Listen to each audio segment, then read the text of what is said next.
Hi folks, I'm John Whidden and this is my friend Steve McLeod, and today a great big happy birthday to Paul McCartney.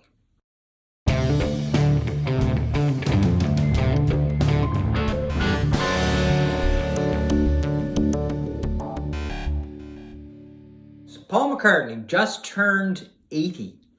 That is right. I gotta laugh because I cannot believe it.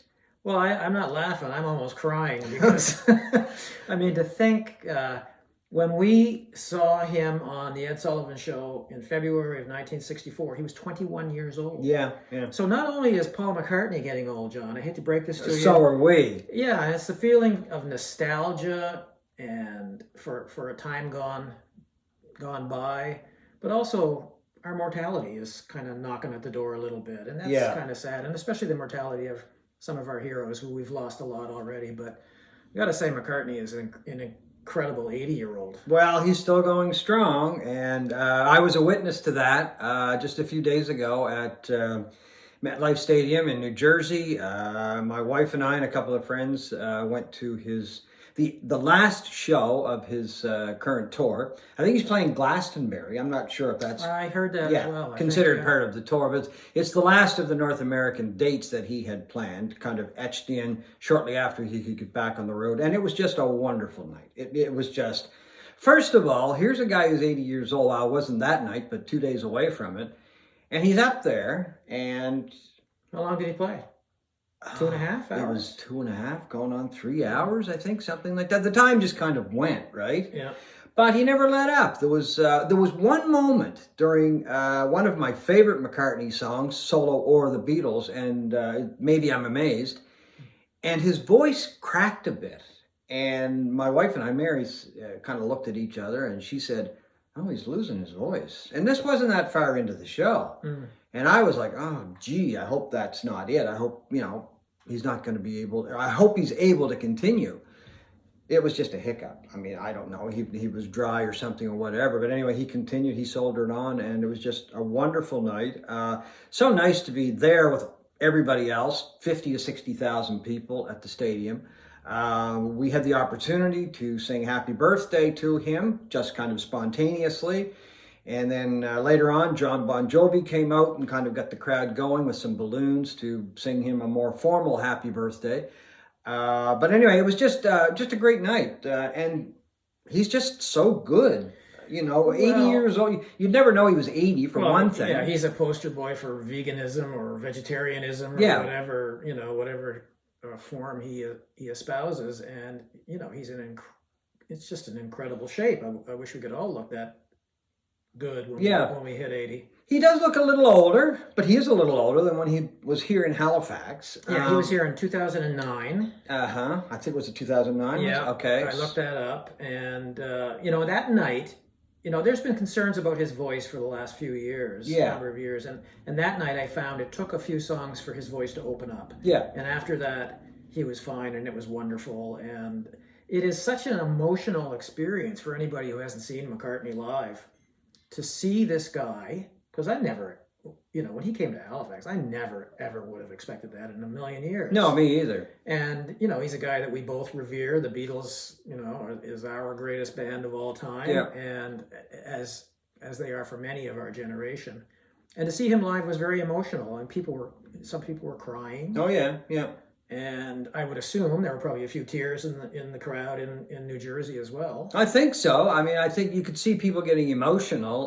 The place is so big, but I mean, I didn't notice anybody, but I'm sure there were. People that I was with were a bit emotional. I know that. Did you get a little misty-eyed? Not really. I was more joyful than anything because it was just so much fun to see him. And the sound was great. I mean, this is a giant stadium. I mean, a giant stadium. Giants play there, so do the Jets. But I mean, it's huge. Yeah. But the sound was amazing.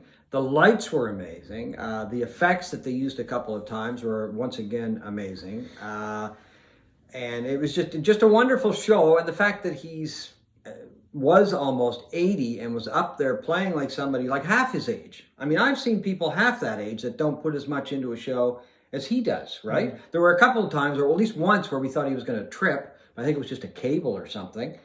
And as I say, it was just a real treat.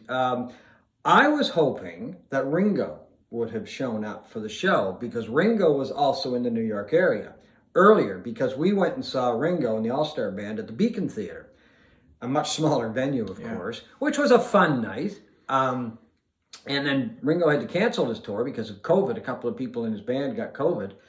And I was thinking, okay, hopefully he'll stick around, Ringo, and join Paul. He didn't show up. The other guy that I was thinking that might show up, and I don't even think I mentioned it to anybody, was a guy who lives in the neighborhood, Bruce Springsteen. So guess who shows up? Bruce Springsteen, right? And they tear into Glory Days and did a great version of that, and then did the old Beatles song, I Want to Be Your Man, and just cooked on that. Springsteen came back later on to wrap up the show. But that was really a nice touch as well. Here's the younger generation, but I mean, how old's Springsteen? He's in his 60s, right? Or is he? He's got to be early 70s. Early 70s. You know, paying homage to Paul McCartney, Yeah. who's 80. So that was really nice as well. And of course, the crowd went crazy because, of course, Springsteen is, you know, like a god in New Jersey. So that was a really nice touch as well. And once again, they just put on a great show, you know. Yeah. So, His birthday crept up on me. I didn't realize until maybe the day, 2 days ago that he was turning 80, and now suddenly you see online all of these things like I don't know if you've ever been to the internet music site called Stereo Gum. Oh yeah, yep. Yeah, and it's an interesting site, and they have 80 artists giving their. Oh, I saw a mention of that. Yeah, I just wrote down some of them. I mean, a lot of the artists I didn't know who they were and that, but just quickly. Lindsey Buckingham, Here, There, and Everywhere, which is a great song. Oh, okay, their favorite song. Yeah, and they would talk a bit about it and that sort of thing. David Crosby, Eleanor Rigby, Steve Earle, Every Night from McCartney's first solo album. Oh, okay. Which is an interesting song. Yeah, it is. Billy Joel, a little more conventional, Yesterday. Michael McDonald of the Doobie Brothers, Steely Dan, and his solo career, Martha, My Dear, which I love as well. Nile Rodgers, Maybe I'm Amazed. Okay, I'm with Niall on that one because that's my favorite McCartney solo song. Yeah, Maybe I'm same here. And Richard Thompson's was Penny Lane. Oh, really? Yeah, that's an interesting one. But I mean, for me, McCartney is just the greatest writer of melody of all time. Yeah, his melodies were just effortless. Maybe Elton John is in the same sort of ballpark, but not for the sheer volume of the classic songs that this guy has written over the years. Yeah. I mean, obviously, at his age, he's not producing the quality of the stuff that he once did, but that stuff is, you know, hammered in stone in his legacy, the stuff that he and the Beatles did in the 60s and 70s and into his solo career. Yeah, I mean, well, it's great literature. It's going to last. You know, Yeah. It's going to last a lot longer than he's going to last, and it'll definitely a lot longer. I don't know. He looks pretty good. Well, that's just it. So, but when it comes to my favorite McCartney Beatles song, boy, that's a tough one. I've been on a kick with Let It Be lately. That's the one I go back. The one that you didn't really like.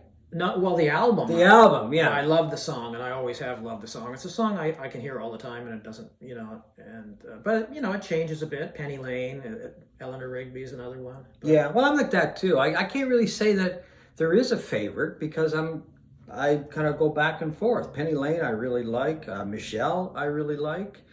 Yesterday, I really like some of the more mellow stuff. He did a bang-up version of Helter Skelter. Did he? Yeah, just bang up. I'm not sure a lot of people even knew what it was because it was pretty loud. And some of his solo stuff that he did over the years, some of it's a little whimsical. I've said that before about some of the Beatles stuff and McCartney stuff, but it was fun. It was a fun night. Well, that's the way McCartney. He's written so many songs that there has to be turkeys in there somewhere. Oh, by all means. I mean, he's written, you know, a large part of the canon of pop music of the 20th century. You know, these staples, and then he's written crap like Ebony and Ivory. Yeah, Ivory, exactly. Which just has to be one of the worst songs of all Yeah. time. But, you know, Paul McCartney could fart in a bathtub. And it would sound good? No. Oh. Well, I don't know. he could do that for the rest of his career, and his legacy is secure. Oh, by all means, yeah. But he might have farted in the bathtub for Yellow Submarine. There There are a couple of songs like that. Yeah, I know. No, but he's just he's on the Mount Rushmore of pop icons for me of the 20th century. Oh, yeah. Musical icons, period. Yeah. And along with his friend John Lennon, but he was so inventive. I was listening to Eleanor Rigby yesterday, and it starts with the chorus. Oh, look at all the lonely people. Oh, yeah, right. Yeah. And he sings it again, and then it goes into the verse. And he was doing stuff like that all the time. The same thing with Paperback Writer. It starts with Paperback Writer. Oh, yeah, yeah. And then you this thunderous guitar riff, and then it goes into the rest of the song. I mean, I can't imagine what it must have been like. I've said this before, that these guys in the white coats in Abbey Road studio, coming in every day and seeing what these guys were coming in with. And they had the luxury of they were such a cash cow for EMI. They virtually had the run of the place. Whenever they wanted it, they could experiment in the studio. And this was happening all the time, it's just, he is a giant. I don't think anybody is really in his class. No. Maybe Lennon. I would say But he and Lennon. I'm a McCartney guy. Yeah, well, I vacillate. I go back and forth, but overall, I don't want to say I'm a Lennon guy, but I'm both, because I'm a Beatles guy. But to me, they're equal, because some of the stuff that they did, they threw out, as we saw in the film. Yeah.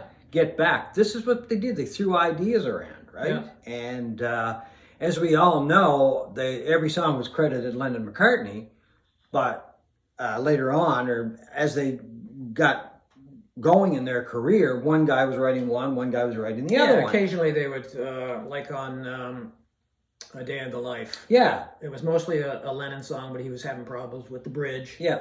And McCartney came in and wrote, woke up, got out of bed, Yeah, so I think the thing is that in the studio, they were putting all of this stuff together. And of course, Harrison was there and Ringo was there. And, as we saw in Get Back, Ringo just would kind of sit back and listen and look, and then he would bring in his drumming. And Harrison would do the same with guitar.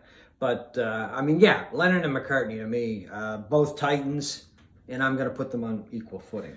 But I'm still amazed that Paul McCartney is 80 years old.